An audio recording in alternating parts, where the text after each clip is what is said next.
मैं आपके सामने 15 मिसालें पेश करूंगा जहां पर इस ऐवान ने अपनी नाकामी का सबूत पेश किया। एक उस वक्त जब दिल्ली की सड़कों पर सिखों की नस्लकशी की जा रही थी। एक उस वक्त जब 6 दिसंबर को बाबरी मस्जिद की शहादत हुई, मुसलमानों को दफना दिया और वहां पर फूल गोभी उगना शुरू हो गई। एक उस वक्त नाकामी साबित हुई जब मुजफ्फरनगर और गुजरात में नस्लकशी की गई। एक उस वक्त सर जब मुंबई की सड़कों पर इंसानियत का नंगा नाच हुआ। एक उस वक्त जब इस ऐवान में टाडा पोटा का काला कानून बनाया गया, यूएपीए का कानून बनाया गया। चाहे CAA का प्रोटेस्ट हो, चाहे किसानों का प्रोटेस्ट हो, चाहे शेड्यूल कास्ट के रिजर्वेशन का मसला हो। 14% मुसलमान और सिर्फ 4.8 उनका रिप्रेजेंटेशन है। हम वोट डालने वाले बन गए, वोट लेने वाले नहीं बने। नमस्कार, मैं कविता उनियाल, आप देख रहे हैं मीडिया टुडे टीवी। ये पुरानी संसद में असदुद्दीन ओवैसी का आखिरी भाषण है।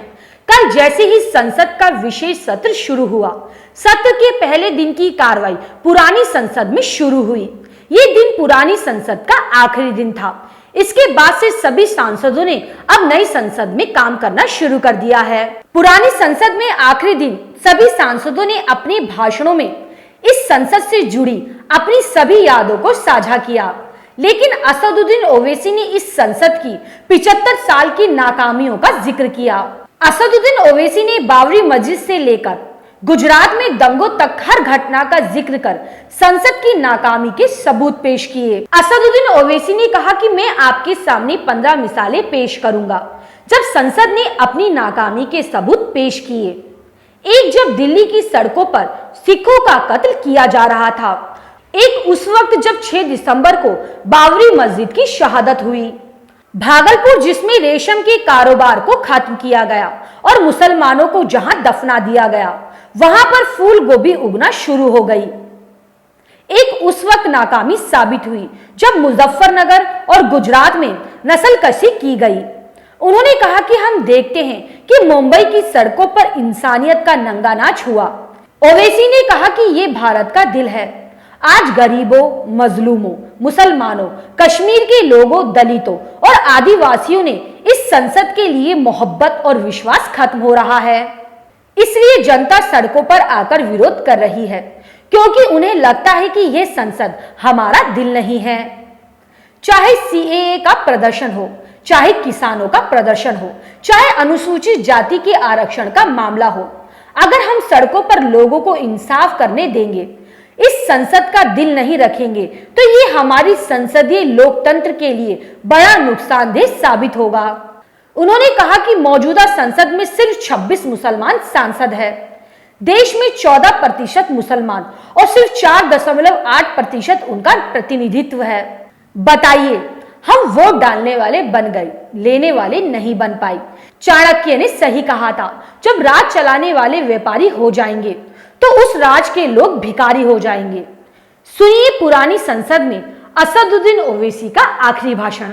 श्री असदुद्दीन ओवैसी जी, बहुत शुक्रिया सर, आपने मुझे आज एक तारीखी बहस पर बोलने का मौका दिया। मोहतरम जनाब, इस ऐवान के 75 साल के पार्लिमानी सफर की तकमील पर हम बहस कर रहे हैं। मैं सबसे पहले अपनी जानिब से खराज अकीदत पेश करना चाहूंगा मौलाना हिफ्जुर रहमान साहब को, जो पहली और दूसरी पार्लियामेंट के मेंबर थे, मेरे कायद सालार मिल्लत सलाहुद्दीन ओवैसी को, सुलेमान सेठ साहब को और मौलाना बनात वाला साहब। मोहतरम, इस ऐवान की नाकामियों का भी जिक्र हमको करना जरूरी है। 75 साल का तारीखी सफर इस ऐवान ने मुकम्मल किया। ये ऐवान एक इमारत नहीं है मेरी नजर में, ये ऐवान इस वतन अजीज का एक दिल है, जो बाहर जो गरीब और मजलूम अवाम की तकलीफ को महसूस करे, इसीलिए मैं इसको दिल कहता हूं। मैं आपके सामने 15 मिसालें पेश करूंगा जहां पर इस ऐवान ने अपनी नाकामी का सबूत पेश किया। एक, उस वक्त जब दिल्ली की सड़कों पर सिखों की नस्लकशी की जा रही थी। एक, उस वक्त जब 6 दिसंबर को बाबरी मस्जिद की शहादत हुई।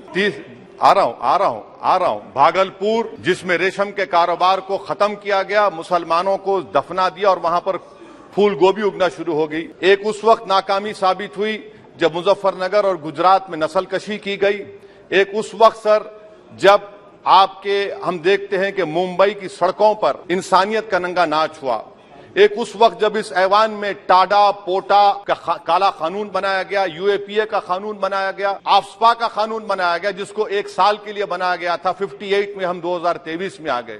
एक, उस वक्त नाकामी साबित हुई जनाब जब हम देख रहे हैं कि आज ये जो दिल है, भारत का दिल है, हिंदुस्तान का, इंडिया का दिल है, आज गरीबों में, मजलूमों में, मुसलमानों में, कश्मीर की आवाम में, दलितों में, आदिवासियों में इस ऐवान की मोहब्बत और एतमाद खत्म हो रहा है, कम हो रहा है। इसीलिए जनता सड़कों पर आकर एहतजाज कर रही है, क्योंकि उनको लग रहा है कि ये इमारत बन चुकी है, हमारा दिल नहीं है। चाहे CAA का प्रोटेस्ट हो, चाहे किसानों का प्रोटेस्ट हो, चाहे शेड्यूल कास्ट के रिजर्वेशन का मसला हो।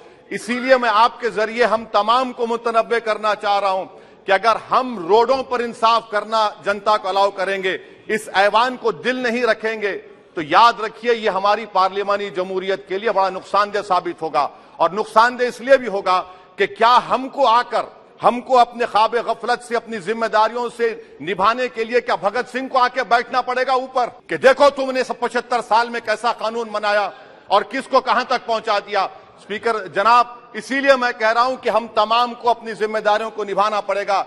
ये इमारतें ईंट से बनी हुई जरूर हैं, मगर ये इस इमारत में दिल है। इस इमारत को दिल के तौर पर बरकरार रखना पड़ेगा। स्पीकर सर, एक और मिसाल दे रहा हूं जहां पर इस ऐवान की नाकामी है।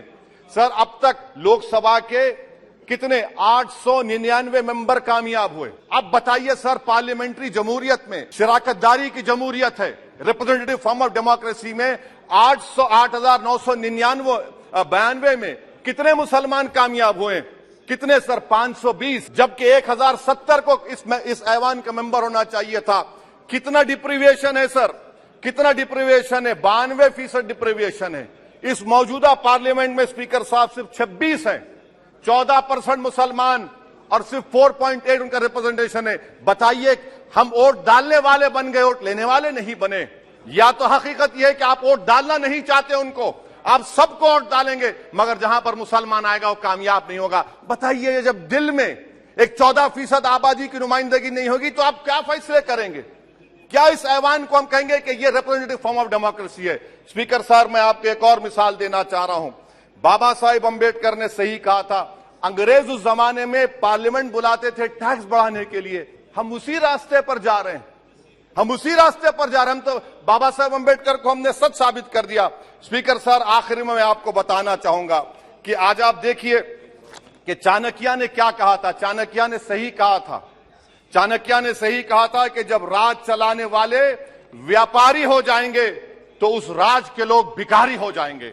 आज ये वक्त आ चुका है सर, आज ये वक्त आ चुका है कि क्या first pass the post system इस देश के लिए सही है या फिर हम प्रोपोर्शनल फॉर्म ऑफ रिप्रेजेंटेशन को फॉलो करेंगे। First pass the post system, जिसके पास एक मजहब का वोट होगा, जिसके पास दौलत होगी, वही इस ऐवान में आ रहा है। इसीलिए हम कह रहे हैं कि आप इस जमहूरियत की नाक, कहीं ये जमहूरियत कमजोर ना हो जाए, मुझे इस बात का डर है सर। आखिर में मैं खत्म करने से पहले एक बहुत बड़े शायर ने कहा था, उस पर खत्म करना चाहूंगा कि अभी चिरागे सरे राह को कुछ खबर ही नहीं, अभी चिरागे सरे राह को कुछ खबर ही नहीं, अभी गिरानिए शब में कमी नहीं आई, अभी गिरानिए शब में कमी नहीं आई, निजात दीदे दिल की घड़ी नहीं आई, चले चलो कि मंजिल अभी नहीं आई। स्पीकर साहब, आखिर में याद रखिए एक बात को मैं सबसे कह रहा हूं कि पिच बदलने से गेम नहीं बदलता, गेम को बदलना पड़ेगा। आप पिच बदल रहे हैं, वरना याद रखिए जब तक हम अपने जमहूरी उसूलों पर, रूल ऑफ लॉ पर, संविधान पर अटूट अमल नहीं करेंगे, वरना याद रखिए कहीं नई इमारत भी हिटलर की राइक्सटैग की इमारत ना साबित हो जाए। बहुत बहुत शुक्रिया।